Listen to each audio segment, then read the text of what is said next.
WPL 2026-এর champion হলো কে? RCB ছাড়া আবার কি? WPL 2026-এর চ্যাম্পিয়ন হলো কে? আরসিবি ছাড়া আবার কি? RCB, RCB, RCB. Oh what a match ভাই, what a match, absolute cinema, absolute cinema boss. প্রথমত সেলুট, সেলুট ভাই এই মেয়েদেরকে, বুঝলে, সেলুট এদের টিমটাকে, সত্যি কি টিম ভাই এটা, হ্যাঁ কি টিম। ফাইনাল ম্যাচের একটা প্রেসার, একটা নকআউট ম্যাচ ভাই, এই ম্যাচটাই তোমরা জিততে না পারলে বাড়ি চলে যাবে, ট্রফি পাবে না হাতে।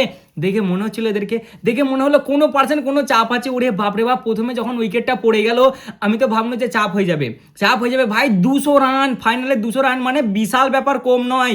203 রানটা এরা আরামসে চেস করে দিল ভাই। দুজনে এমন খুঁটি গেড়ে দাঁড়ালো যেন বলছে আয় আছে, আমরা সামনে দাঁড়িয়ে আছি, আয় নাকি আসবি, আই দেখছি কে ট্রফি নেবে, মুখ উড় দেখাবো তোদেরকে। ওরে ভাই রে ভাই, what a match, what a match. RCB সমাজে তখন আলাদাই খুশি চলছে। কি গো আরসিবি সমাজ, কমেন্টে সব ভাই দাও যে আছি আমরা এখানে। ওরে বাপরে বাপ, 2024-এ চ্যাম্পিয়ন, 25-এ চ্যাম্পিয়ন, 26-এ চ্যাম্পিয়ন, বাপরে বাপ। এখন এদের ক্রেজি আলাদা, আরসিবি ওয়ালাদেরকে এখন ধরা যাবে না, মানে আলাদা মুডে চলছে এখন আরসিবি ওয়ালারা, বুঝলে তো। হোয়াট এ টিম ভাই, হোয়াট এ ম্যাচ, মানে ফুল মজা এসে গেছে, পয়সা উসুল একটা ম্যাচ, বুঝলে তো। খারাপ লাগছে দিল্লি ক্যাপিটালসের জন্য, সত্যি সত্যি বলছি ভাই, মন থেকে খারাপ লাগছে। চারবার ফাইনালে, হ্যাঁ চারবার ফাইনালে যাওয়ার পরে ওই ট্রফিটা এরা ছুঁতে আর পারলে না। এইবারেও এদের হলো না, বলো। এরা ক্যাপ্টেন পর্যন্ত চেঞ্জ করে দিল, এদের 3বার WPL ফাইনালে নিয়ে যাওয়া ক্যাপ্টেনটাকে এরা চেঞ্জ করে দিল যে না তুই সাইড অফ বোন, দরকার নেই, আমরা যেতে পারছি না, যেতে পারলেও আমরা জিততে পারছি না গো, মানে সরি, যেতে তো পারছিলাম, জিততে পারছিলাম না। এইবারেও হলো না ভাই, এইবারেও হলো না। এরা যখন 203 রান লাগিয়ে দিল না, কি ব্যাটিং করেছে ভাই দিল্লি ক্যাপিটালসে। তোমরা ব্যাটিং দেখো, কোনো অংশে তোমরা কমা বলতে পারবে না। 203 রান ফাইনালে কম হয় না ভাই, কম নয়, অনেক রান 203 রানটা। কিন্তু এরা দেখো ভাই যেন কোনো ব্যাপারই নয়। আইপিএলে আছে তোমার আরসিবির এবি ডিভিলিয়ার্স আর বিরাট কোহলির আছে হাইস্ট পার্টনারশিপ। এদের এইবারে আজকে লাগালে তোমার কে, জর্জিয়া ভল আর স্মৃতি মান্দনা, দুটো একবারে পিওর এলিয়েন ভাই, এলিয়েন। একবারে যেন এরকম ব্যাট কাঁধে নিয়ে দাঁড়িয়ে আছে, আই কে ট্রফিতে হাত দিবে, আয় দেখছি তারপর তোদের কেউ। সত্যি ভাই হাতলি হেভি খেলেছে, হেভি অসাধারণ, এরা ডিজার্ভ করতো আর এরাই পেয়েছে। বাট ডিজার্ভ তো সেই অনুযায়ী দেখতে গেলে দিল্লি ক্যাপিটালসও করে ভাই, 4 বছর ধরে বসে আছে। খারাপ লাগছে ওদেরকে দেখে, বাট কি করবো, আরসিবি যা ভাবে খেলেছে এইবার একটা ওরা ডিজার্ভ করতো ভাই, সত্যি ডিজার্ভ করতো। প্রথমত শুরুয়াতরা যা করেছে, যেভাবে ওদের বোলিং দেখো, বোলিং দেখো, ফিল্ডিং দেখো, ব্যাটিং দেখো, সব দিক থেকে আরসিবি একবারে অন টপ ছিল ভাই। ওরা ডিজার্ভ করতো আর ওরাই পেয়েছে।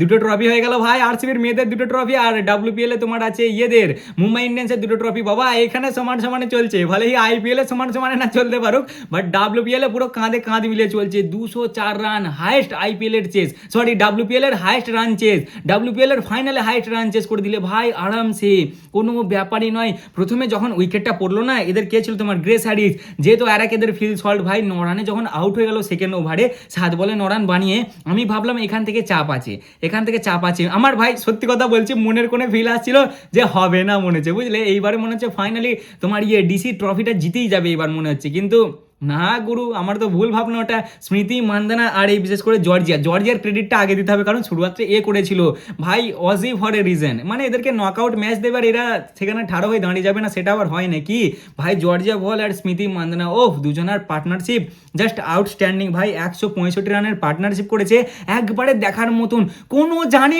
ভয় নেই ভাই। মনেই হচ্ছে না এদেরকে দেখে যে একটা রান চেস করছে, একটা যে প্রেসার, একটা চাপ, কিছুই নাই ভাই। আরামসে কেন টুকটাক করে, যেন এদের জন্য মনে হচ্ছে ফিল্ডারই নাই গ্রাউন্ডে কোথাও, যেন এরা যেদিকেই মারছে সেই দিকেই ফাঁকা। যদিও আজকে ফিল্ডিংটা একটু দিল্লি ক্যাপিটালস খারাপ করেছে, বোলিংও মার ভালোই খেয়েছে, তবে হ্যাঁ তারিফ করতে হবে আরসিবির, অসাধারণ আউটস্ট্যান্ডিং ব্যাটিং। আমি তো ভাবছিলাম আজকে যদি আমাদের ক্যাপ্টেন সাহেবের 50টাও হয়ে যায়, সরি 100টাও হয়ে যায়, তাহলে ভাই মজা এসে যেত, কিন্তু ক্যাপ্টেন সাহেব তার আগেই বাড়ি চলে গেছে আর জর্জিয়া ভালো চলে গেছে। লাস্টের দিকে আবার কেমন টুইস্টটা এলো বলো, যখন জর্জিয়া ফল আউট হলো তোমার কত, তখন 18 বলে 27 রান লাগে, তখন ইজি ভাই পকাম করে স্মৃতি মান্দানা আউট হয়ে গেল। তারপর এলো Richa Ghosh, the power hitter, Richa Ghosh out হয়ে গেল 6 বলে 6 রান বানিয়ে। আমি ভাবলাম কি এলো করলে রে, এই তো মনে হচ্ছে ফাঁসিয়ে দেবে লাস্ট অব্দি, যে লাস্ট ওভারে 10 রান লাগে, 10 রান ভাই। কে কে আছে ব্যাটিং এ, তোমার রাধা ইয়াদব আছে আর নাদিন ডি ক্লার্ক। আমি ভাবলাম ভাই চাপ হয়ে যাবে। প্রথমে 2টো বলে তো মনে হয় কত রান হলো মনে নাই, তারপর 2টো ব্যাক টু ব্যাক রাধা ইয়াদবের 4, আর আরসিবি এই ম্যাচটা জিতে।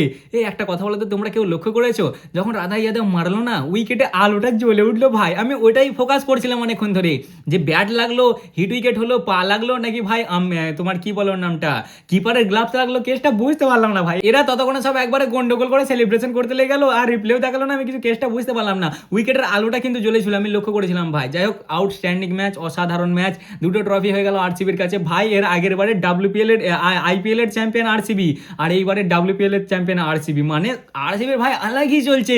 2024 অব্দি যে আরসিবি কে খুঁজে পাওয়া যেত না, খালি সবাই ললিপপ দেখাতো, ললিপপ ললিপপ। ভাই 3টে ট্রফি হয়ে গেছে আরসিবির কাছে, তিনটে ট্রফির মালিক ওরা বাবা, আর কি লয়।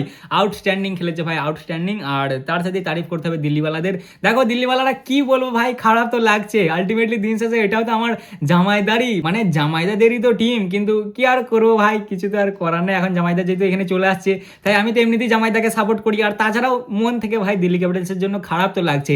আমি একটি বারের জন্য কল্পনা করতে পারিনি যে এরা 204 রানটা এরকম আরামসে চেস করে দেবে। প্রথমত যখন দিল্লি ক্যাপিটালসের ব্যাটিং আসে, হ্যাঁ ভাই, এরা কি শুরুয়াত করে ভাই। প্রথমে 3 ওভার তো আরামসে খেলে, 9 রান বানায়, কিন্তু তারপরে এদের কে কে ছিল তোমার, ওই লি আর আরেকটা কে ছিল, দুজনে মার তো মার রে ভাই, কি মার দিচ্ছে। পাওয়ার প্লেতে 53 রান মেরে দিল 1 উইকেটে, 10 ওভারে 94 রান হয়ে গেল 2 উইকেটে। হেভি খেলছিল এরা, হেভি মেরেছে বুঝলে তো। বিশেষ করে এদের লাস্টের দিকে ওই হেনরিটা 15 বলে 35 রান, মোটামুটি 18 ওভার পর্যন্ত এদের 164 রানে 3টে উইকেট ছিল, কিন্তু লাস্টের 2 ওভারে 40 রান 39 রান পিটেছে ওই তোমার এই হেনরি। মার তো মার, ছাটা ভাঙা দুম দাঁড়াকা মার দিলে একবার বুঝলে তো। 202 রান এর আগে হাইস্ট চার্জ চেস করেছে আরসিবির মেয়েরা, এইবার টার্গেট দিয়ে দিলে 204 রানের। লি মেরেছে 37 রান। জেমিমা ভাই ক্যাপ্টেন নক, সেলুট এই মেয়েটাকেও সেলুট ভাই, এই মেয়েটাকে মানে আমাদেরই তো মেয়ে ভাই।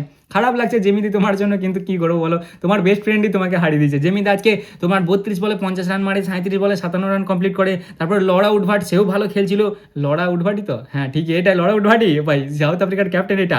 25 বলে 44 রান, হেনরি 15 বলে 35 রান, মানে সবাই ডবল ডিজিটে গেছে, কেউ সিঙ্গেল ডিজিটে যায়নি, আর কেউ খারাপ খেলেনি, অসাধারণ খেলেছে। আর আরসিবির বোলিং এর দিক থেকে দেখতে গেলে খুব মার খেয়েছে ভাই আরসিবি, একমাত্র লরেন বেল।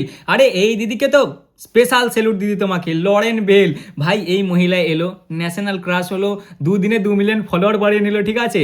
তারপর তোমার এক গাদা গাছ লাগালো, ডাব্লিউপিএল জিতলো, চলে গেল ভাই। সত্যি স্যালুট দিদি তোমাকে। এই দিদি যেন আলাদা পিচে বোলিং করছে, আর বাকিরা আলাদা পিচে বোলিং করছে। তোমার লরেন বেল 4 ওভারে 19 রান খেয়েছে, আর কত একটা উইকেট নিতে পারেনি, 4.75 ইকোনমির সাথে বোলিং। আর বাকিরা অরুণধাতি 4 ওভারে 40 1 উইকেটে, সিয়াঙ্কা 2 ওভারে 32, ডি ক্লার্ক 4 ওভারে 48 1 উইকেটে, রাধা যাদব 2 ওভারে 18, আর শিয়ালি 4 ওভারে 46, মানে সবাই 9-10 ইকোনমিতে মার খেয়েছে। আর সেই দিকে ওই দিকে দেখো 4 ওভার তোমার 4.75 ইকোনমির সাথে বোলিং, মানে অ্যাবসলিউট সিনেমা ভাই। এই দিদি সত্যি লড়া দিই তোমাকে সেলুট। লড়া কেন, এটা Lauren Bell, Lauren Bell salute দিদি তোমাকে, তুমি কাজই তোমার আলাদা বুঝলে তো।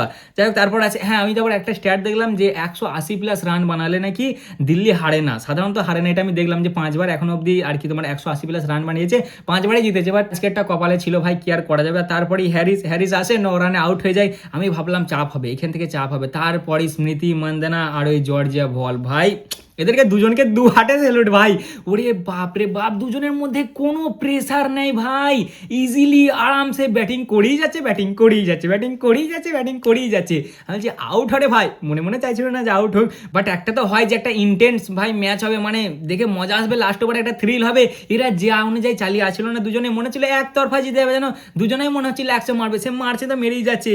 জর্জিয়া 37 বলে 50 কমপ্লিট করলে, স্মৃতি 23 বলে 50 কমপ্লিট করলে, সে মারছে তো মেরেই যাচ্ছে, মারছে তো মেরেই যাচ্ছে, কেউ আউটার হচ্ছে না ভাই, না কোনো ক্যাচ ড্রপ না কিছু। যেদিকে মারছে মনে হচ্ছে সেদিকে যেন ফিল্ডারই নাই, মানে ফিল্ডিং যেন ওইদিকে লাগানো হয়নি, আরামসে মেরেই যাচ্ছে মেরেই যাচ্ছে।